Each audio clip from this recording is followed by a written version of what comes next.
First of all, I want to get away from the dictionary definition of a constitution. A constitution must have purpose, and the purpose must be to create a nation that conduces to the greatest happiness of the greatest number of people. That is what a constitution must be. And having set the objective of the constitution, you then frame a constitution to achieve that objective. Because we really do have a race problem. Those divisions are real. We see it in our politics, we see it in our trade union. We see that they take the divisions with them. Look at where people live in this US. You have enclaves in the Bronx and in Richmond Hill and in Brooklyn. They're taking the division with them. Women are dying in the streets, and we have a government pontificating running around campaigning for women's vote. No women should vote in this election coming up unless there is something done to the legislation as Magistrate Kim is advocating. That voices like ours that are not in the political trench fighting it out, voices like ours should become stronger. One of the things about the Caribbean is that we have never had one discourse. Bass will know the days of the New World and the Old World and the radical left and so on. What we had was this concourse of ideas, which I think in the early days of independence pushed us in a certain direction. We've got to move back to that point of having these multiple discourses.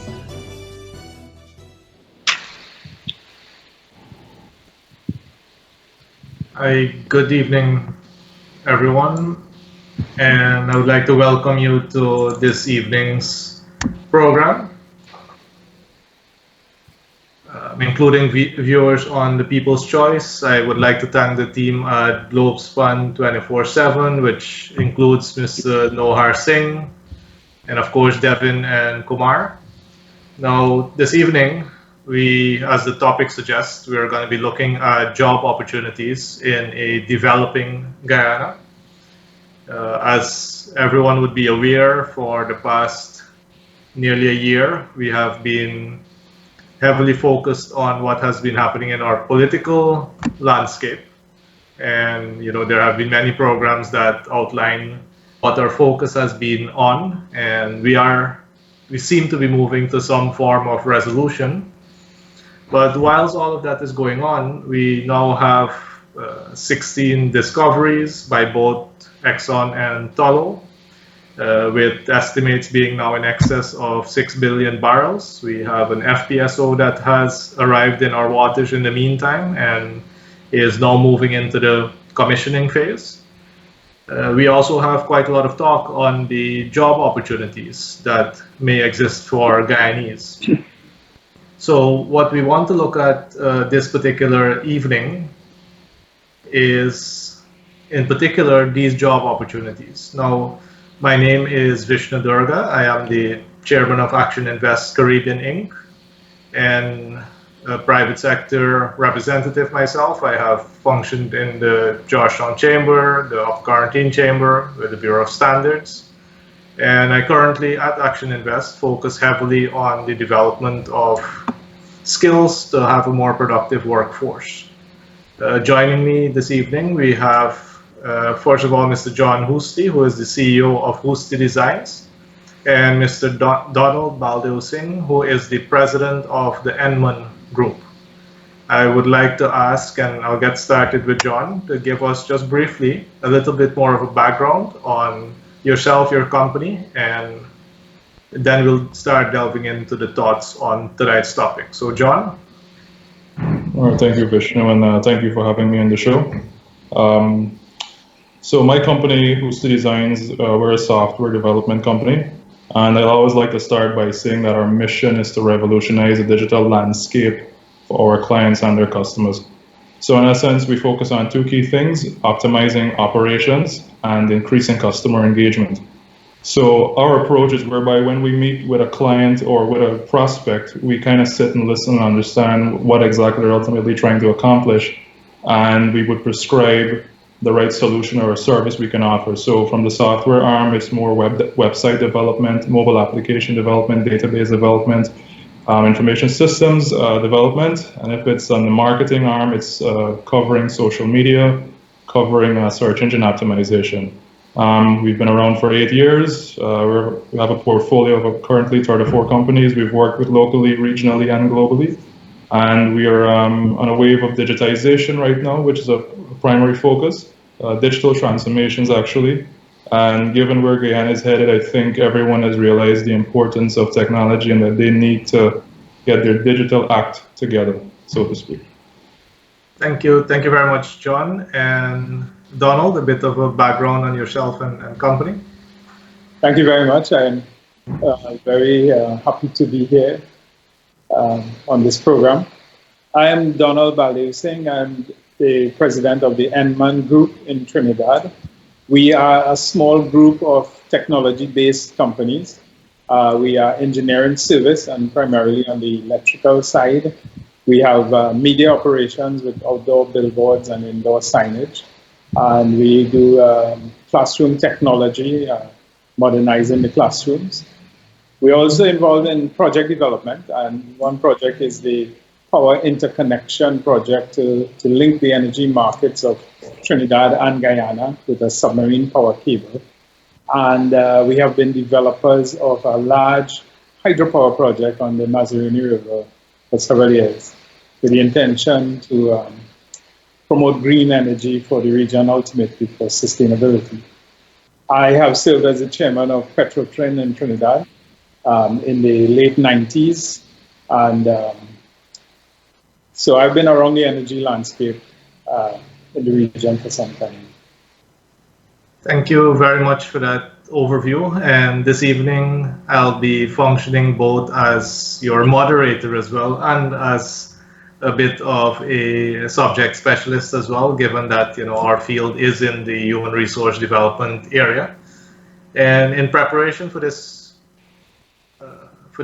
show, I would have actually taken a look at one of the latest reports done by Dr. Eric Hansen for the IDB, which is all about positioning Guyana's enterprises for success in the new era of oil and gas development. And what was really striking about this particular piece of research is that the income streams from oil and gas were segmented into what is called direct impact.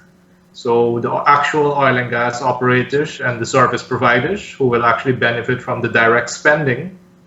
The indirect impact, which is everything non-oil and gas, and to some extent as well the funding that the government is going to be receiving, that they will determine where it will be spent, and then the adduced impact on the other services in our country that is at a much wider scale. Now, given that we are expecting production somewhere along the end of this year to the beginning of the new year, and the income that is likely to follow, where do you believe, and I'll start with you, John, where do you believe that our workforce in Guyana really needs to put their attention on right now? Well, I can admit I'm a bit biased with respect to the tech aspect of things. As you know, technology is taking over, and I can admit that a number of companies here in Guyana have yet to still get their digital arm up and running, so to speak. There's still a number of processes that are manual and not fully automated. So as you know, speed is a very critical factor. Turnaround time is very important. And so if you're doing things that are something that's still being done manually that should be automated, that's a huge concern. The companies that are here in the oil and gas sector, the investors, the contractors and so on, they're accustomed to things moving at a particular rate. And so companies here need to realize that, well, okay, it'll take some time for us to get to that pace, but have we actually started to put our digital spin on things? So for example, like I mentioned, things that you should be able to get online right away, you got to still go through files and cabinets to access certain bits of data that they need. things that should be sent online or you can download or it should reach someone in seconds, queries you want to ascertain from different sets of data and whatnot, that's still not done. So and that's both in government and in private. And that's something that I think we need to really look at. And I know some companies have already started to do that, but others haven't, and time is going. Right. And Donald, from your perspective, especially in Trinidad, what are some of the job opportunities that such a sector brings with it, and what should people be looking at preparing themselves for? It's a very complex question. Trinidad and Tobago has more than 100 years of oil and gas development behind us. And there are many things that we take for granted in Trinidad that it took effort. It took a long time to build. Now, Guyana's real challenge is to put all of the things that have to be in place in a few years to be where we took 100 years to be. And in order to maximize on the opportunities that are available, there really needs to be a very, very quick, purposeful ramping up of skills and capacity to be able to take full advantage of it. You segregated the opportunities into some of the more direct ones, working with the actual producers, and then working with the service companies. Let's deal with those for starters. First of all, I think we all understand that a lot of the actual activity relating to the oil sector in Guyana is going to be taking place offshore, and some distance offshore as well. And this presents a complete set of problems in a way. First of all, the requirements for the skills that are going to work offshore are very, very significant. And to be able to move from where somebody may be a good welder today for the purposes of building burglar proofing in Guyana ground, to being a welder working on a platform offshore, there's a big gap. Now it can be filled, but there needs to be very, very focused skills development to prepare people to take advantage. In the offshore industry, as it is being set up, the skills are very highly specialized. And the companies that are operating in Guyana offshore are accustomed to being able to find very quickly the kinds of skills that they would need. So I understand, are helping to develop the skills. But it's really going to be a relatively small number of persons that will be actually employed on the offshore side of it in the end, compared to the amount of oil that is going to be produced. So I think that there should be a lot of focus coming away from the direct employment with the oil companies to the next level, which is employment with the big international service companies that are going to come to Guyana, and where they are, it's of course very much to their advantage to hire locals rather than to bring in expats into the country. And they also need very specialized skills, but may be more inclined to spend the time to train because they have contracts that they're very highly paid for what they do. So that direct employment is important, but it's, in my opinion, there are much more in terms of opportunities in the indirect area, in the services area that support the oil and gas industry. And then finally, in the spin-off spending that will come from the earnings to the country, I think that the opportunities for employment are going to be maybe 3 or 4 times, or maybe more times, the number of employees that will come into the oil and gas industry itself. So I say that for opener. And you did mention that for the direct employment, it might remain in probably the lower thousands by the estimates that I've seen so far. We do have a second FPSO that is now being built and that we expect to be here by 2022. There's now talk of the final investment decision for the third FPSO. And this is leaving aside the investment decisions that Tullow will likely make. But even if all of these were to come on stream, we're still talking about maybe a 10,000 jobs directly, which again, if we look at the scale of what is needed to lift people out of unemployment and even into better employment, some of the areas would be, I would say, the non-core services. So you have food and catering. I think that's probably one area where people can focus on significantly. The latest chicken shortage we have in Guyana, one of the possible causes was actually attributed to the higher level of expats being in our country now and the increased consumption of meat products. Entertainment services as well. Many of the people coming to our country now, and even Guyanese with a higher level of disposable income, are more likely now to use our own tourism and hospitality product that we have here in Guyana. Transportation seems to be another area as well that people would be able to get into. Housing, there's a bit of a housing boom happening now. Finding a decent plumber or electrician now is not the easiest thing, and I think those particular technical skills, those trades, will have significant demand for the coming 5 to 10 years as the housing boom and the construction boom just continues to increase as well. So these are some of the areas, and I'll list a few more. But if I were to ask John, who has had to interact with many of our Guyanese employees, what are some of the advantages and some of the disadvantages of our current labor pool in Guyana?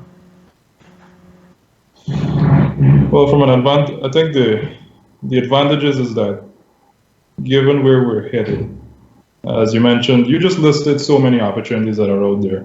I think the next natural step is for us to step up and realize how we can actually be a part of those opportunities.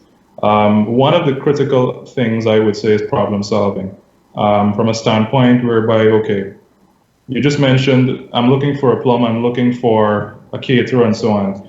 There should be a platform where I can simply go, type that in, and then an array of individuals show up based on rating and so on. That's an example of something that should be developed. Donald mentioned about specialization. It's interesting because we realize that, okay, what we lack and what we need to, there's a gap with respect to what we lack and what we're trying to ultimately go after with respect to a skill set. So I know that I want to, it's not about necessarily getting into oil and gas, it's about what can I ultimately learn and think about from an online standpoint. So there's like LinkedIn Learning, for example. Not because there are jobs that are, it's an exciting time, you're going to just jump into oil and gas. You have to think about what are the skill sets necessary and how am I going to start doing that. And self-learning is something that we can do. I mean, I've done a lot of that over the years. I've completed a lot of courses online in business, in marketing, and in technology, right from LinkedIn Learning as an example, and that has helped me. So when I'm speaking to a company in the oil and gas sector, for example, you kind of have to know the language, which is very important to pay attention to. I think in terms of a disadvantage, we need to get the right, there are two things. One, the right attitude. I think we need to realize that we have, Guyanese people in particular, some of them, in my opinion, have a know-it-all mentality, and we need to step back from that. You kind of have to have a willingness to learn and to understand that there is a gap, and how am I going to evolve in a role that I can eventually get into. So those are some examples, I think. And if I were to just expand on that a little bit, there's talk as well about free education, and with all these jobs that will be there, both directly and indirectly. Where do you think the responsibility lies? Does it lie on the individual seeking the job, or does it lie on the government in terms of educating the workforce? Where would you place that responsibility? Again, it's on both ends. So there needs to be a lot of, so for example, a lot of more programs enabling environments to really foster innovation. So for example, in Guyana, in the tech industry, we have, there's this thing that a colleague, a good friend of mine and former lecturer, Alan Mark, set up called Nexus Hubbing. And what they're doing is training young individuals and nurturing them to work on projects and software development projects. And the interesting fact is that a number of companies here are going to need software solutions developed. So when those opportunities come up, you're in position to work through Nexus Hub or even get a job, but at least the training has started, I think is a good step. And like I mentioned, individually, again, we need to realize that our skill sets need to be nurtured and advanced. It's not that, okay, I just came out of university. L'Amour is helping to sponsor Globespan 24x7 programs. L'Amour will be celebrating Diwali on board the Princess Luxury Yacht with a cruise on October 19th at 6:30 p.m. Take a cruise down the Hudson with non-stop Diwali celebrations plus DJ and fashion show. Tickets start from $75. That's a Diwali cruise on board the Princess Yacht on October 19th at 6:30 p.m. Call Angeli at 845-545-9936. Or she. Thank you very much. I suppose that's making sure that we cover our sponsors as well, and we do thank them for placing their efforts behind this particular show that's really meant to get our thoughts out there. Donald, if we think about Guyana having a very high migration rate, especially by people who are trained to a tertiary level, and I think the rate is somewhere at 82 or 89% of our tertiary educated people who would have migrated for greener pastures elsewhere. What is your sense of the level of education that is needed, and what has been your experience as well in terms of retaining qualified and competent professionals, even within Trinidad? So some of the lessons we could learn. Okay, if I could just jump back to the previous point and then come back to this. Sure. So it's almost inevitable that there's going to be a dual labor market in Guyana. There's going to be those very few, very highly skilled persons who get into the direct employment with the oil and gas.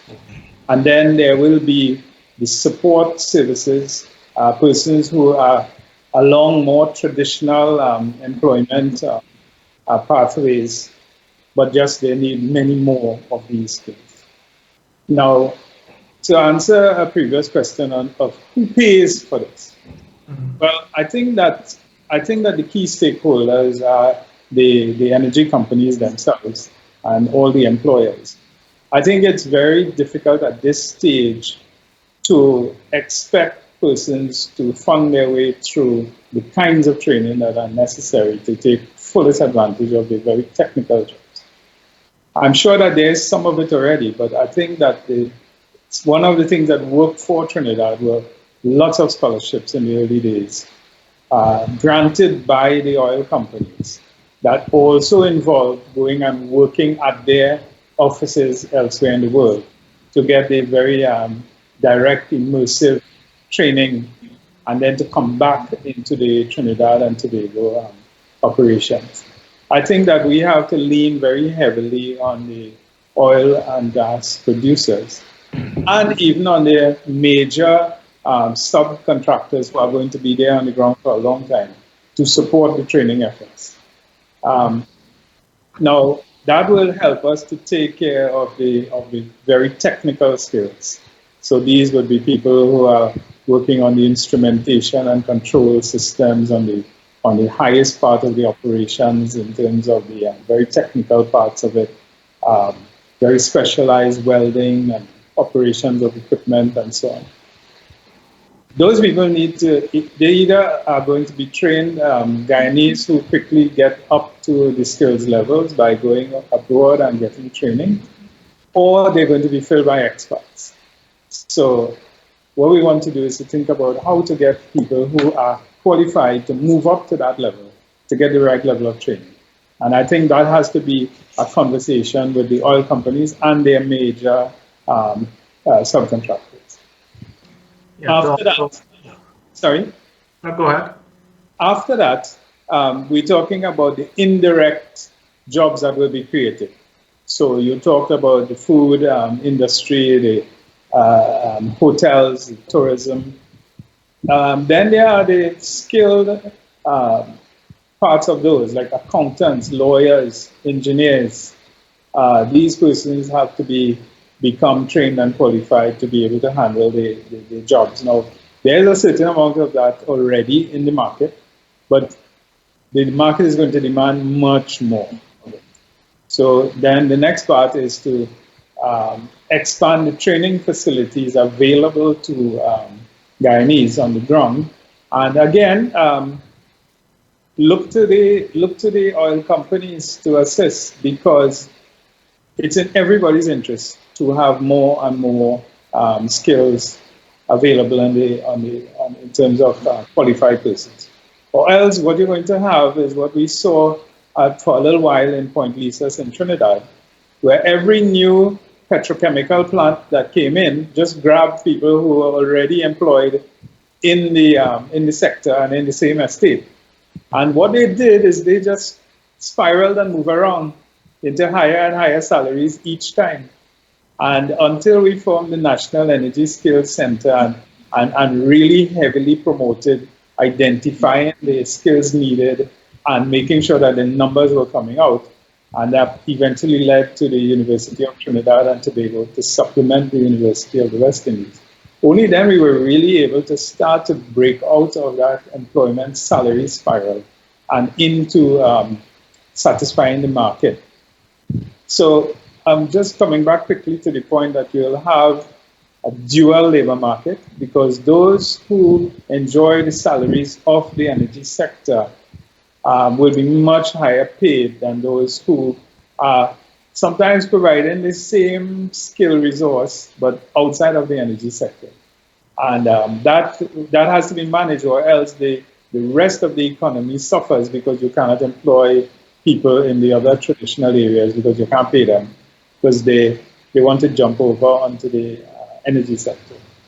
In Trinidad and Tobago, the whole skills market, it responded to supply and demand in a very traditional way, but we pushed a lot of employment through the skills development.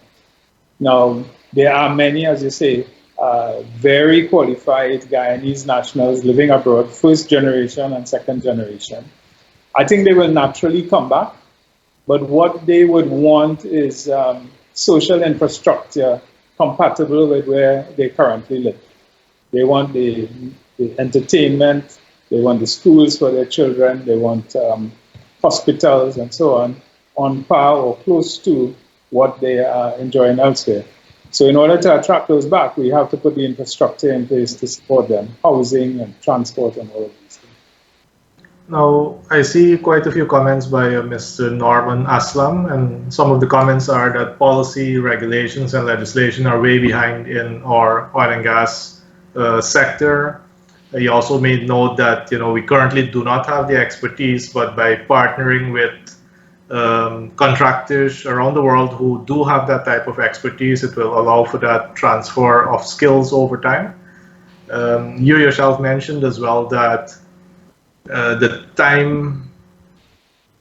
Trinidad wasn't ready from day one, and as the demand increased, you were then in a position to create the facilities that were able to better supply the market. Now, given the situation that we've had, a lot of legislation and regulation depends on our politicians, who are currently preoccupied with ensuring that their respective parties get into power and carry out their own programs. But how is that currently, the impasse that we're currently in? How much do you think this may actually hurt our country in the long run. I'll go with Donald if you want to comment on that. Okay. You know what comes to mind is the opening of Charles Dickens. It was the best of times. It was the worst of times. Um, so Guyana is on the cusp of something so huge. And as you say, at the same time, we are preoccupied with some of these other issues that are distracting. And the comment that came through there about the level of legislation, regulations, policies, and so on, those really have to catch up quickly. But in addition to having good policies and regulations, you need people who are trained and able to manage those systems. I really think that Guyana should be leaning harder on Trinidad, and Trinidad and Tobago should be more responsive and ready to assist in those areas, because it's very difficult to fill those. You really need, in addition to training, you need experience to fill those kinds of positions properly. The ones who understand what is required in managing and regulating an industry such as this. I think that those specialist skills now, those have to come from within the state sector. And when we look around at the bench strength in the state sector, it's difficult to imagine training up the number of people who are required to get up to that level. So I think that I think you need a very direct intervention in the areas of how to develop capacity to manage the oil and gas sector. And that must be really high in the priority, or else a lot of things are going to fall by the wayside. It's very unfortunate that at this time, all hands can't be on deck for the time being. And I hope that situation resolves itself soon. But keep in mind that the majors are on their programs to develop the fields and to produce the oil and the gas. And they have their shareholders to account to. So therefore, they're not going to sit around and wait for Guyana to completely get its act together. You're going to find that a lot of opportunity is going to bleed out and end up elsewhere, because there's the push to get production up. And you will find that the politicians are pushing for the oil to get up as well. So there's a lot of opportunity available to be lost if a few of the right things are not done at this time. But are we really unique in that respect, that our politicians, more than ever, are very interested in getting into power and holding on to power? What was the experience in Trinidad? Because in Trinidad, your economy has also depended heavily on the income from oil. Were your politicians more civil, or was it the same type of game as we see playing out in Guyana? Do as I say, but not as I do. Trinidad and Tobago has learned some hard lessons from how we manage our oil and gas industry. It's very unfortunate that in the third world, it seems that everybody have to learn those lessons the hard way. But at least if we consider what happened in Trinidad and moderate what is happening in Guyana, you can have a much better outcome. I mean, the Dutch disease is real. We knew about it 20, 30, 50 years ago. We went through this slump more than once. And the first time they said all this oil and money went through Trinidad and Tobago like a dose of salts. Well, it's happening again, and it has happened again. Now, what we could hope for is that lessons could be learned from here, and there could be more attention paid to using the revenue to be derived from the oil and gas towards sustainable infrastructure. Try to stay away from creating jobs, which is the easiest thing for politicians to do, but create jobs around sustainability instead. And that, we didn't learn it properly in Trinidad. So I can't preach that. I can only tell you that you can learn from us. Good things and bad things. And just to extend, I mean, this is simply a matter of just best practices. And the advantage that we have is that so many other places has done this already. They have done it. So we just need to look at the do's and the don'ts and kind of list down, well, this is what may work and what may not work. I think it's also important that, yes, we will solicit feedback from the Guyanese people. However, there is a lack of domain expertise in certain areas, and we are aware of this. But to your point, Donald, definitely we need to simply accept that we need to partner, we need to have these training programs in place, and we need to just, again, it's intensive research, but it's having an open mind to listen from both ends, not just the domain expertise, or the domain experts, sorry, but also the Guyanese people, and kind of come into a common place, so to speak. Now we have beg your pardon. We have another comment online as well with from JC Bagwindin that the opportunities are there apart from capacity building and skills development. However, Guyana is at a huge disadvantage because we do not have the infrastructure to service the offshore industry. So making mention there of the significant infrastructure deficit that we have. As a result, we are losing a lot of opportunities to Trinidad. What are the panelists' take on this? And just before I give you guys the opportunity, there's also something that says, we do want local content, but really there is no local content without local capacity. To get this local capacity, we do need to get it from those who have the intellectual property, those who have the current capacity. In Guyana, John, you would be very familiar with the sentiments right now about the Trinidadians coming in, the Dutch coming in, the people from the US coming in. And it sometimes seems like an anti-foreign sentiment. And we do not know that we need to have the knowledge and the capacity. Why do you think we have such a high level of distrust and anti-foreign sentiment, and do you feel it's justified? To some degree, I think it is justified, given the fact that, for example, the foreign company, I think, if I'm referencing correctly, Deodat Indar made a point about the companies can come here so easily and set up shop, so to speak. But if we were to go in America or go in Trinidad, it's not going to be that simple. So I think from that standpoint, there needs to be certain policies and things put in place to mitigate that. And I think for us, that would give us a level of a bit of a higher level of confidence and more assurance that there is it's more of a level, not so much a level, but it's fair game to some degree, I would say. But again, the fact that individuals are coming should wake us up to the fact that we need to get our act together and get things up to standard and up to par.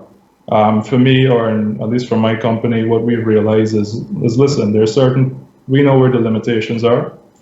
And again, it's partnering, it's doing additional homework, quote unquote, and getting ourselves at least up to scratch. Because again, the companies that are coming, they're coming with that energy, they're coming with that expertise, and they know where the gaps are. They know what the problems that exist in Guyana are. They're aware, it's right out there.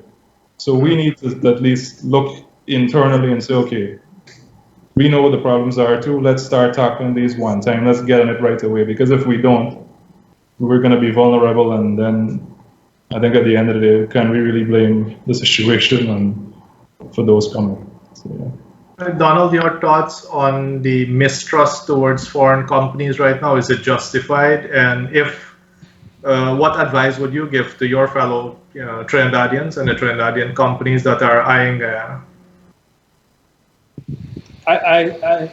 In visiting Guyana, I saw the level of as you call it, mistrust that's growing. I've been back and forth with Guyana for 25 years, and only in the last couple of years I saw the mistrust. Prior to that, foreigners were much more welcome.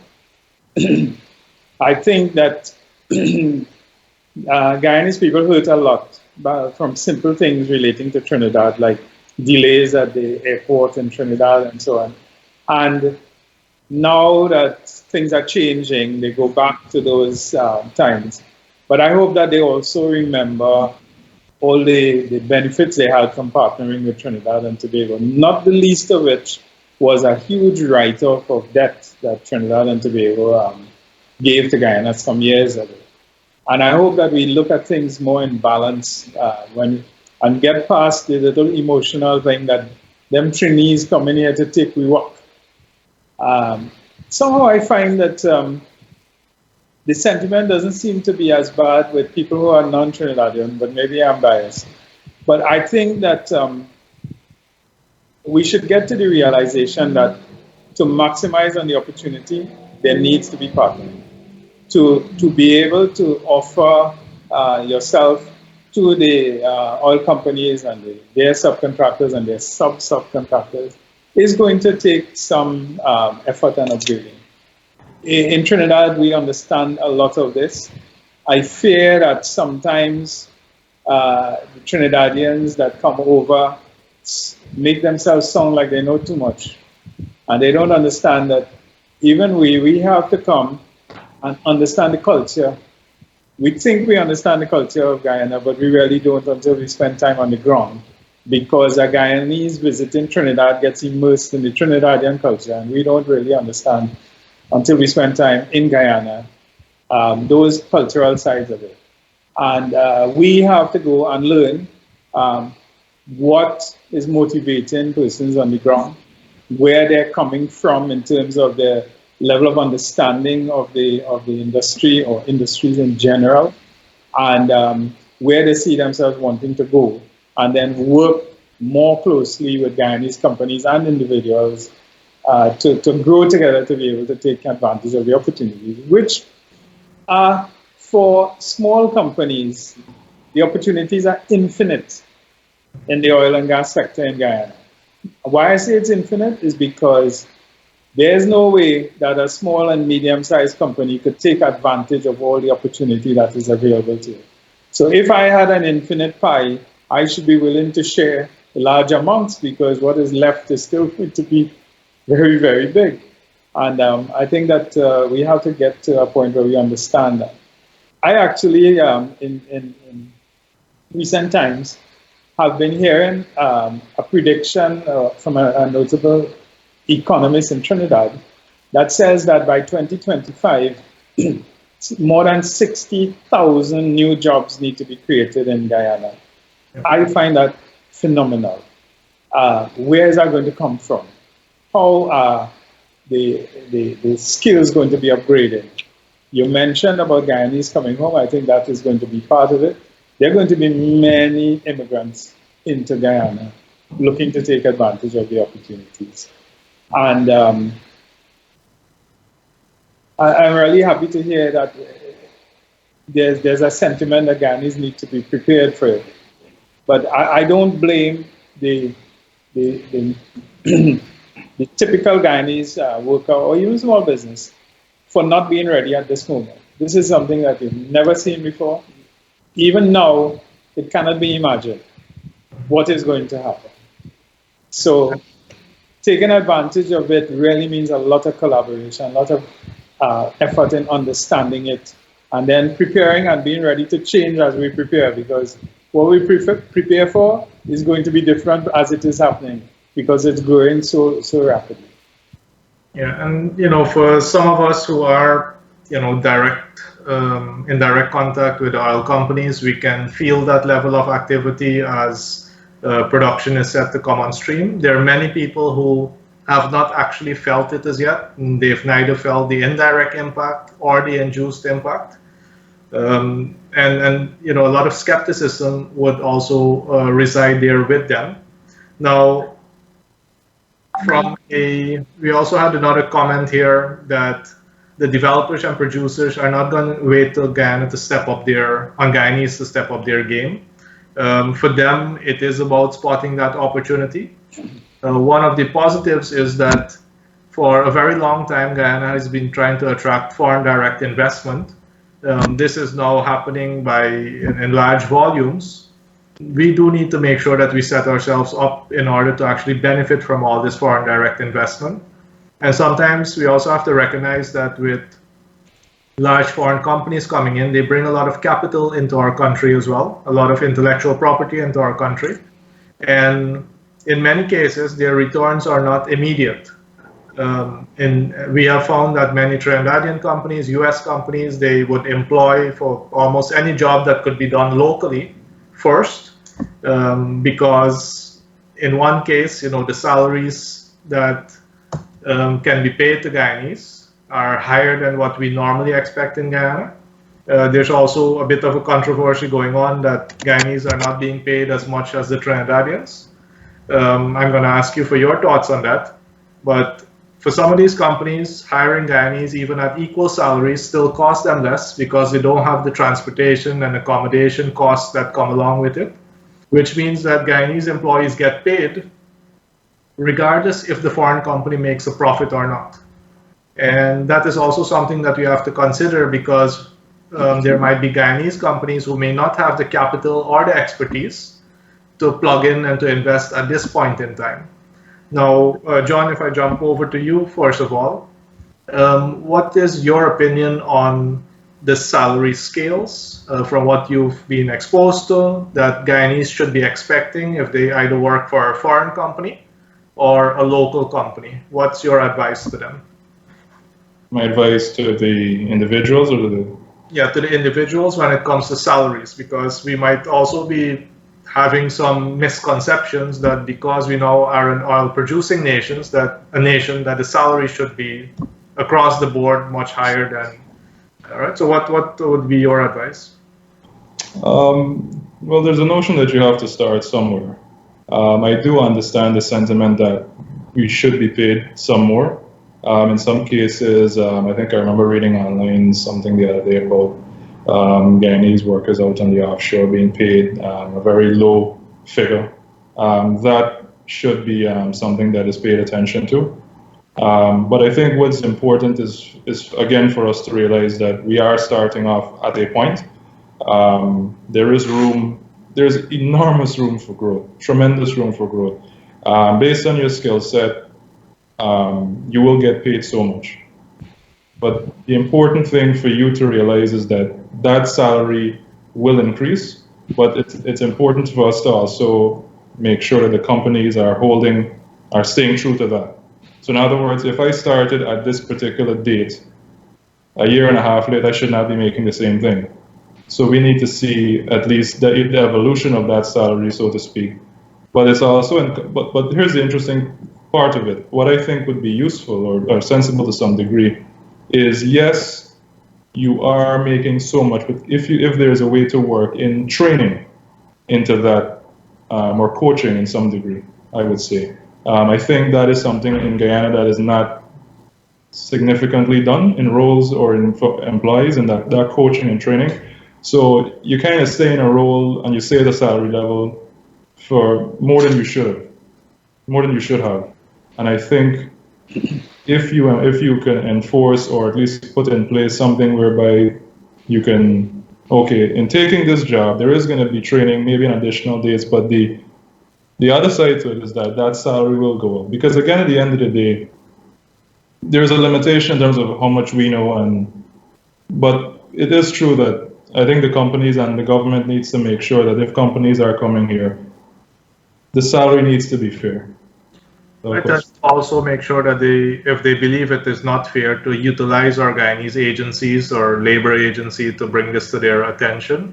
Absolutely. I think I want to ask Donald to, the infrastructure deficit that Guyana has at this point in time, which Trinidad had at one point in time. What is your advice on overcoming that? And was it done all via government funding, or did the petroleum companies also step in Trinidad? How do we overcome the infrastructure deficit? If we go back 100 years in the oil development in Trinidad, the companies that came in were operating in the Wild West. It was out in the bush, it was on shore, and they had to provide everything that the people who were coming in needed. So the companies that came in set up camps, and they set up schools, and in some cases hospitals, uh, playgrounds, all of the infrastructure that was needed to support their operation in Trinidad. They actually built out in the early days. All of that eventually became owned by Petrotrin. So there was a time when Petrotrin had the most sporting facilities of any organization in the Caribbean. Why? Because all the companies that came in set up that. Petrotrin had farms and hospitals and big housing camps. It's changed now because there are many companies that are coming in that would be willing to set up these things, private hospitals, private schools, and so on. But what we must try to avoid is that we have, in addition to this dual labor system I described earlier, that we have a whole dual living system. So if there's an investment in a hospital, it should be an hospital that will be a public hospital of a very high standard. Similarly, investments in the schools and so on should be upgrading all of the facilities. It's very typical that the investor companies, the large expert companies, will invest in items that will contribute to infrastructure, but they will do that if they don't see the state doing it or doing it of a standard that is needed. And so I think but because the state is going to be earning huge amounts of money in royalties and taxes and so on, it would be expected that the state would be investing in a lot of the infrastructure. And what the foreign companies will invest in is more specialized infrastructure to service their own needs. But for example, everybody now will feel that we need a new airport or an airport nearer to the city and so on. So you might find that that's a state project, but the private companies assist in some parts of it, like a radar system and some specialized parts that support the infrastructure that is required. All right, so let's take a quick commercial break and then we resume. L'Amour is helping to sponsor Globespan 24x7 programs. L'Amour will be celebrating Diwali on board the Princess Luxury Yacht with a cruise on October 19th at 6:30 p.m. Take a cruise down the Hudson with non-stop Diwali celebrations plus DJ and fashion show. Tickets start from $75. That's a Diwali cruise on board the Princess Yacht on October 19th at 6:30 p.m. Call Angeli at 845-545-9936 or Shika at 646-732-0065. Thank you.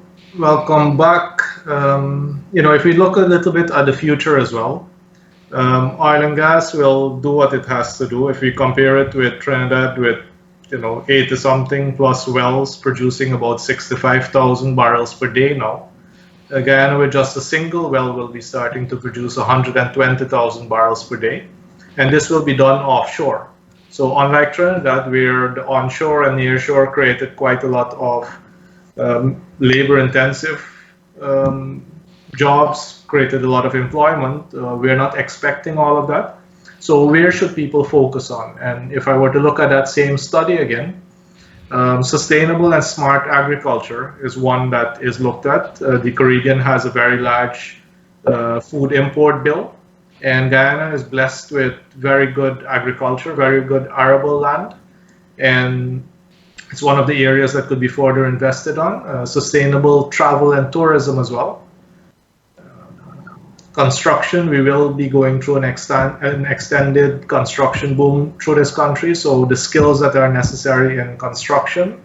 And then, of course, business process outsourcing from all types of business services and information technology services as well. So, the range of opportunities that exist outside oil and gas are there. So it is important that people don't go, all in on oil and gas. And sometimes we speak about the resource curse or the Dutch disease as if it's new to Guyana. We have experienced it several times with gold already. Whenever the gold price exceeds, $1,300-1,400 US dollars per ounce, a lot of people leave the traditional sectors and they go and they invest a lot of capital in there. And what happens to what they were engaged in previously? it usually does damage to the economy. So I would like to really have your input into some of the other sectors. I mentioned a few, and the type of skills that we believe that people should also be looking at that could be transferable. So they could be used across industries. So, John, if I can ask you. Sure. Again, I'll be a bit biased and speak from a technology standpoint with respect to data. Across the board, across every sector, there's vast amounts of data that exist. In Guyana, as I think everyone is aware that there's still a lot of things that are on paper that need to be digitized, for example. The transformation of those sectors from a technology standpoint, some sectors, it hasn't started. It needs to, I think, get up and running. So what I would suggest or advise is if you're looking at the opportunities and the skill sets that are necessary, number one is to do some research.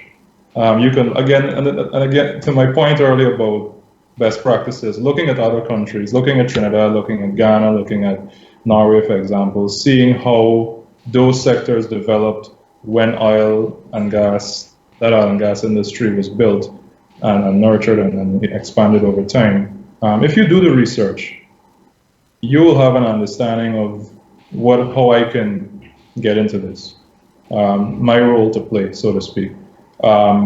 You talked about agriculture, you talked about, there's manufacturing, there's finance, and so on. We're not just going to get into it because it's going to get us money or we're going to get paid. Obviously you want to make money and so on. But the interesting thing is to align your skill set with your passion. And if you can do that by doing the research and figuring out, okay, this is what I want to get into and this is what I've learned, then you need to work out your plan to get into that sector. And I think if you do that, and if there's an aspect of which you don't know, you just ask questions. You speak to the domain experts, get their advice in it, and then you work that plan out of how I can transform and how I can assist in the transformation of that sector. And that's part of what I do with respect to digital transformations in the sense of where the gap is, as we know, gap analysis, current and where we'd ideally like to be, and how can we narrow in, zero in, and start execution, because again, time is gone. Thank you. And Donald, any advice when it comes to maybe other sectors and transferable skill sets? Well, my advice is I think that the average person in Guyana who is looking to benefit from the boom that's coming should not even think about the oil side of it. That's going to happen. There should be no panic about salaries because salaries are going to go up. There's going to be a lot of money spent in Guyana. And there are many niche areas that people could start to get into and create their own little area of excellence in some area. So there's like project management, health and safety systems, quality management systems that persons could build capabilities in.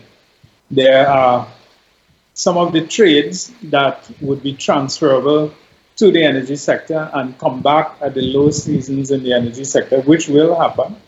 So if I become a good welder, I can look for work sometimes in the oil and gas side of it, and when there's nothing happening there, I can move over into more domestic type work as a welder. Remember though that we need certification. The oil companies are going to require certification. So simply saying I'm a good welder is not going to get you a job working with one of these companies.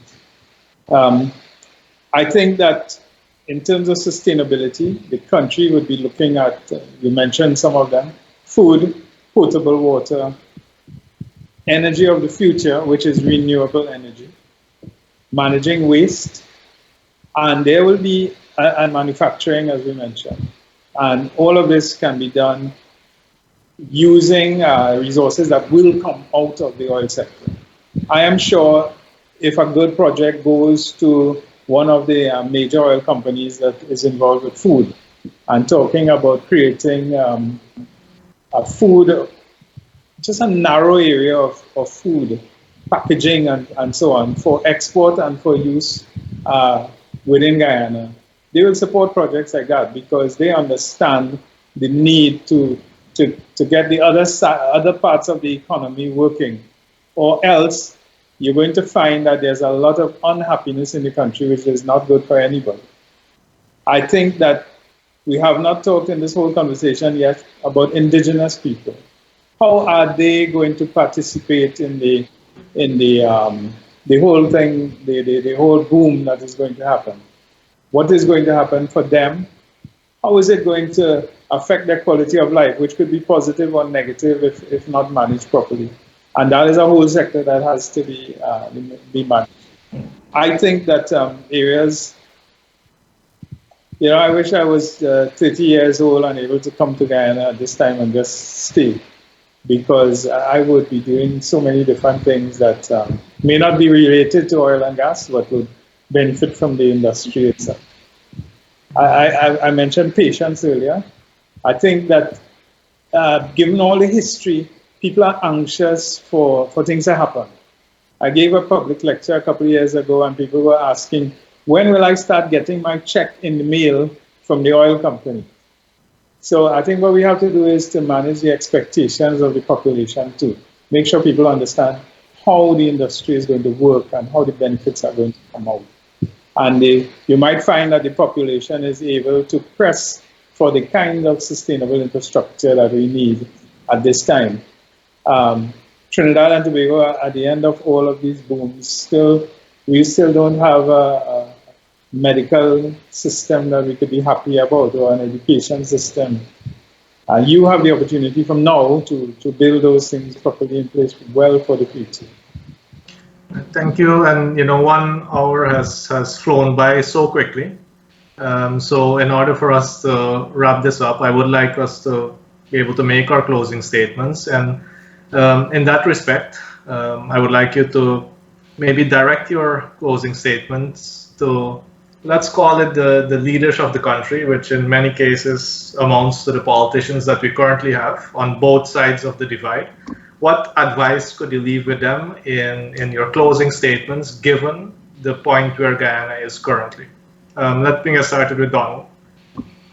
It's hard to address the politicians in Guyana without understanding the big divide that exists, and without understanding that the upcoming elections have a lot to do with who will manage the oil and gas wealth of the country. I think that history will not be kind to any politician who sacrifices the opportunity now for their own political gain or even personal gain out of it. I think that the population of Guyana is looking on very closely at the leadership and trying to figure out who is going to act in the best interest of the country.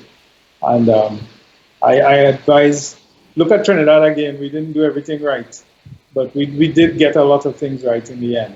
So it's a huge opportunity, and it's going to slip. It's never going to slip by, but it's not going to be maximized if we don't tackle it properly. Yeah. Thank you, Donald. And John, what's your advice to our politicians? 2 things. I would say, one, again, paying close attention to those who have done it before and working out a framework and a plan. But it's important to pay attention to what the Guyanese people are saying, listening and understanding their perspectives and factoring in closely the common perspectives, the common concerns, and making sure that whatever plan you have in place meets those concerns, and not prioritizing one over the other. I think also what's important is realistic timeframes and awareness from a standpoint of, okay, if this is the plan, here's the time frame to do it, and keeping track of that from a progress standpoint, basically where are we at and what else needs to be done. So even if the next administration or a new administration or whoever comes in, regardless, that continues to grow, to to complete or to go on. But the important thing is the feedback, I think, and from the Guyanese people. Definitely, that always has to be in your plan. And if that is not in the plan, then you're pretty much doing your own thing. Thank you. And, being part presenter here this evening, I would like to provide the politicians with the same advice that we're providing our population as well. Get educated on not just this sector, but on your specific area of focus that you would have chosen for yourself. So to all the politicians, make sure that you prepare yourselves as well. Bring people into your organizations that can really perform the mandate of the entity that you're going to be placing them in, because we have suffered for very long with, for decades, with leaders who cannot really perform the functions of their office. And it comes back to education. It's the same way of us saying, well, I'm a good welder, but never got certified. My welds don't hold up to the stress test. I think that's the biggest and the best thing that these politicians could do for themselves, upskill. And then to the people who are looking on as well, remember that if you want better, start working on finding what you believe are better options and supporting that. It may not be one of the large parties, it may reside elsewhere. Go and find what you believe is a solution for the country, because to some extent we are in the place we are in right now because of groupthink. And unless we develop far more independent, competent thinkers, we'll always end up with a situation of being the victim of groupthink, where we could have been much further ahead. My name is Vishnu Durga. I'm very happy to have been on this panel together with Mr. Donald Baldev Singh and Mr. John Hoosty. I would like to thank you very much for taking an hour out of your evening to share your knowledge with the viewers out there.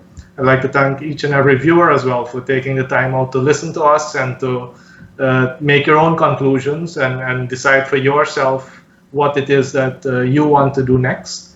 Of course, the Globespan 24x7 team, which includes Mr. Nohar Singh and Devin and Kumar in the background, making sure that everything is running very smoothly. And let the conversation continue. The more we educate ourselves, the more we inform ourselves, the more likely it is that we'll make better decisions to the benefit of Guyana. Thank you very much, and see you again in the future. Thank you. Sure. Thank you.